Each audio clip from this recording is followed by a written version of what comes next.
Hi, my name is Ed Kelly, and welcome to Stormwater and You. Let's go and see our third in a series of shows that have been produced right here at the Brunswick Area Television Network.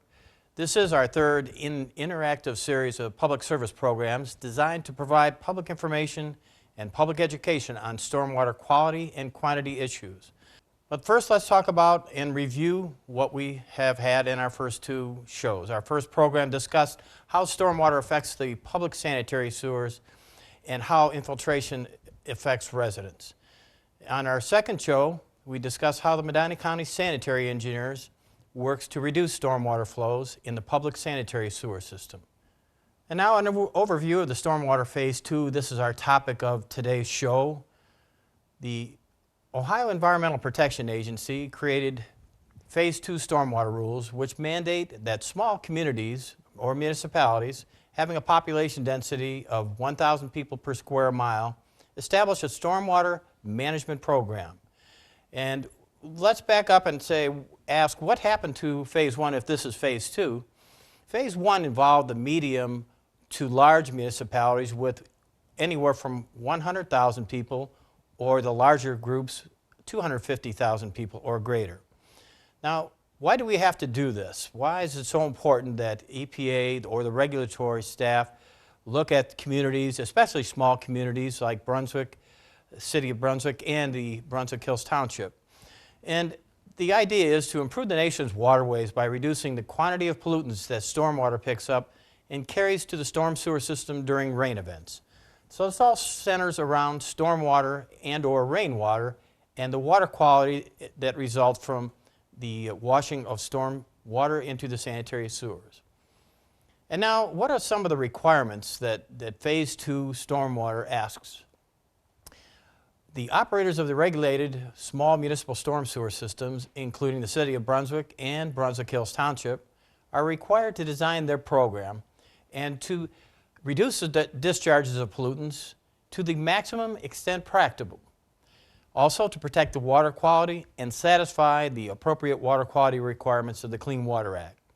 So to summarize, we as a township and we as a city are responsible for stormwater as it falls to the ground and drains to the waterways of the state. The state wants us to look at how we can clean that water or keep it clean so that we satisfy the requirements and make better streams and water quality within the state. And we ask ourselves, why is water quality such a big deal in our community and even in the surrounding areas? What we're going to look at here in the center of your screen is a photo of an area that's under construction right now, and it's a development where you can see that the groundwater is the ground is uncovered. Grass hasn't been seeded yet, so it's open to area rains, and when rain falls, we'll show you a little bit about what happens. As the video continues, you see water running down into this big pipe, which is a storm sewer. And I think as you can see up close that this storm water is pretty muddy, and the evidence is that water from the overlying areas is washing into this creek. And this is at approximately 7:30 in the morning during a rain event. Now let's go to another stream that is only minutes away from this area stream, and let's look at the difference in quality and clarity of the water. Two different streams, but only 15 minutes apart in the morning of the same day. As you can see, this area waterway is clean and flowing without the sediment that the previous stream showed. Both of these streams flow to Lake Erie through Rocky River, and so therefore the regulatory people are concerned that we allow sediment to cloud the waters and cause problems in water quality. Let's continue and look at what makes up Phase 2. And they're what's called minimum control measures. And all of these 6 items are specified for both the Brunswick Hills Township and the city to be responsible to develop and implement through their best management practice. And also they need to have goals established for each one of these points. We'll go through each one individually: public education and outreach, public participation and involvement, illicit discharge and elimination, construction site runoff, and post-construction runoff control. And the last one, pollution prevention and good housekeeping of all the municipal buildings within the township and also the city of Brunswick. Let's stop and we'll break down each one of these and talk about first the public education and outreach. The regulatory people feel that public education and outreach is necessary because they want an informed public, a knowledgeable community, to ensure the success of the stormwater program that both communities are putting together. The public gains a greater understanding of reasons why a successful program is necessary and it's important. And finally, the public becomes aware of the personal responsibilities expected of them. So as you can see in the slide to the right, there are several meetings that are ongoing between residents and officials of both communities to make people aware of what Phase 2 stormwater means to the township, to the city, and eventually to the residents of both communities. And now secondly, the public participation and involvement. A little different from the public education. Public education is meant to educate all the people, officials and residents of both areas. This one is asking that there be some involvement from the residents. EPA believes that the public can provide valuable input and assistance to the program.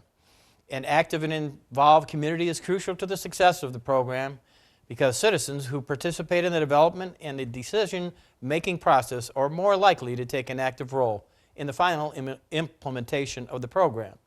So the regulatory people feel that by being involved, citizens, officials of the city and township, together the program can be very successful. And now, public education and outreach, once again, bringing the information about stormwater problems to the community is the responsibility of the Stormwater Commission or committee that is in each one of the communities. They do this through public meetings and citizen panels, also volunteer water quality monitoring. Some of these things are being done in the Brunswick school system. Volunteer groups through the teachers, and some students actually go out and do some stream monitoring of the area streams within Brunswick and Brunswick Hills. We also have volunteer educators or speakers for various groups as required or requested within the city and the township.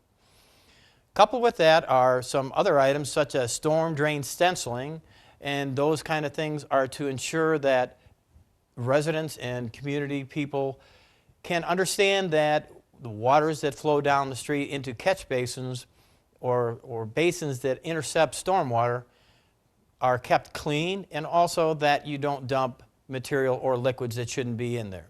So very simply, by stenciling no dumping as shown in the center photo, people have a better idea as to what should and should not be allowed to dump into a stormwater catch basin.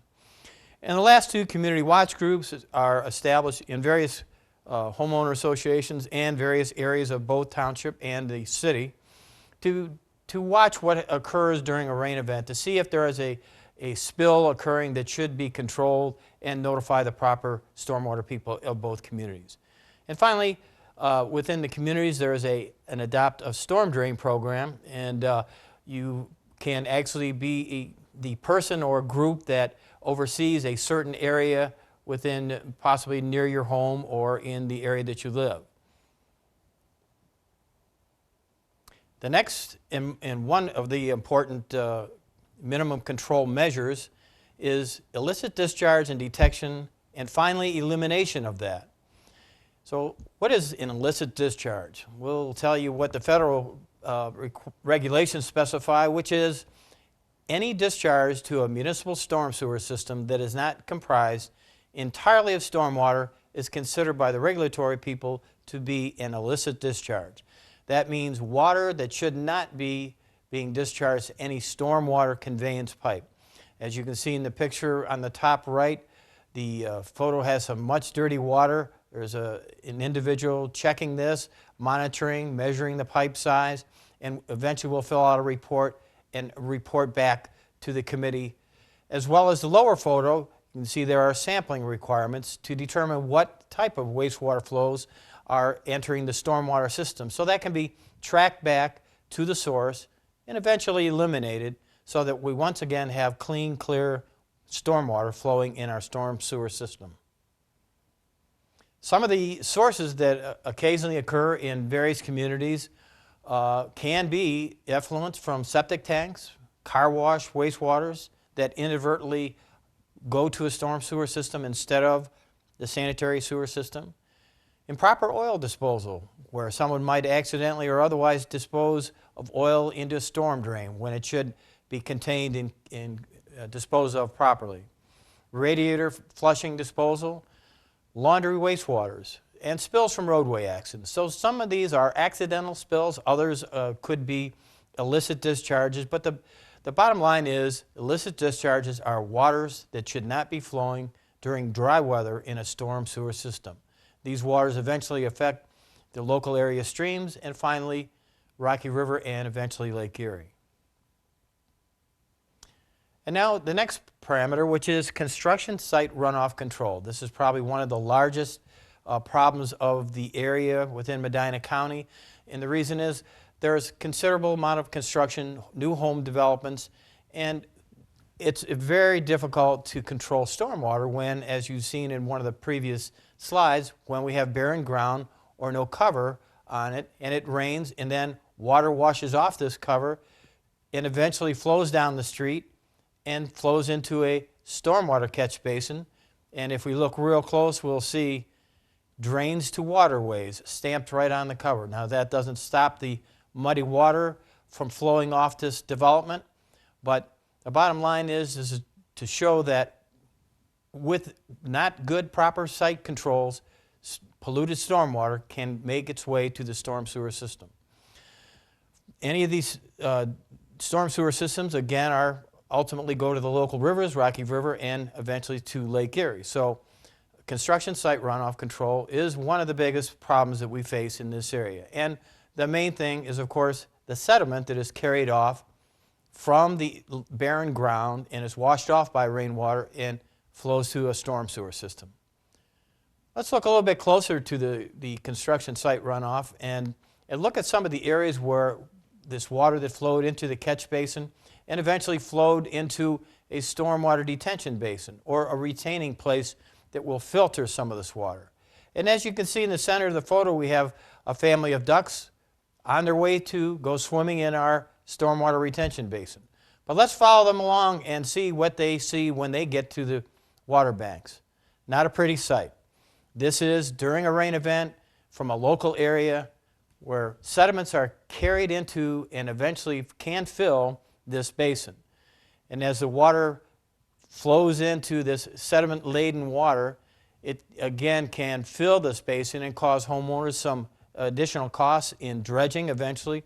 But not only that, the water quality itself of the detention facility is affected.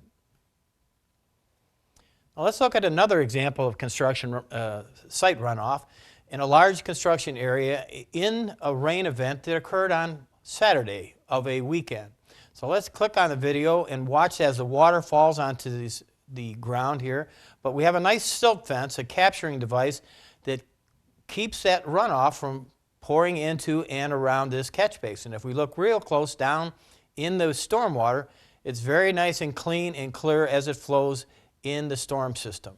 So during this mild rain event, all these containing devices, we call silt fences, around this catch basin as well as around the complete site, are containing the stormwater on the site as well as limiting the amount of sediment that actually flows out of the construction site. But now let's go to the next day and look at what occurs as the rain continues to fall and becomes heavier. And now let's look at that same site and look what happens. We have so much water that the silt fence can't contain it. It's overtopping the banks and now flowing over and through the silt fence. And now we have the water quality problem with muddy water flowing into the storm sewer system. You know, the idea is during construction sites, the design of these, the contractors and engineers have to get together and design the protection device so that it will contain majority of stormwater problems that occur at this site. And this is just an example of when rain continues and it just goes from good to bad, just because there was so much water that the silt fence could not contain all of the water. All right, now let's look at the post-construction site runoff control. This is a parameter that's looked at once all the construction is done and people have moved into their homes in new developments and or a site is completed and now grass has been planted. So now how do we maintain or control the post-construction site runoff? And why is it necessary? The post-construction stormwater management in areas of undergoing new development is necessary because the runoff from these areas has been shown to significantly affect receiving water bodies, that is the area streams or Lake Erie. And the two major impacts include the increase in the type of quality of pollutants and also in the quantity of water that is delivered to the water body.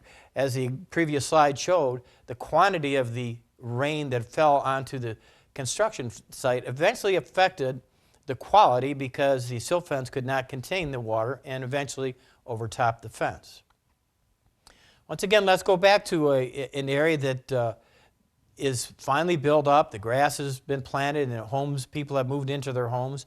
In this particular case, we have what's called a conservation development. And that is one development that has a stormwater basin that is supposed to have vegetated riparian zones.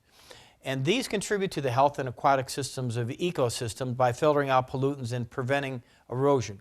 And if you look real hard down in the right-hand side, lower right, you'll see a butterfly waiting to get into this area.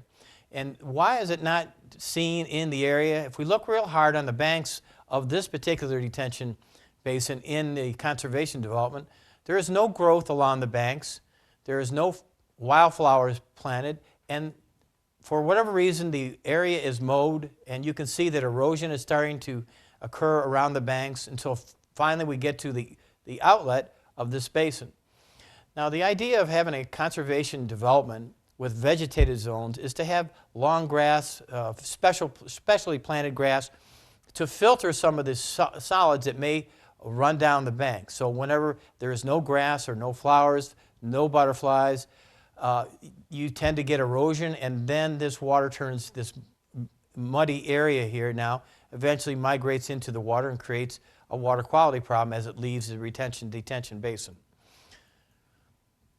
And now let's look at a riparian zone that is preserved, and you can see the difference. And let's look at in the video and watch what this particular basin looks like that has been properly established with wildflowers and all around the banks and special grasses that will filter.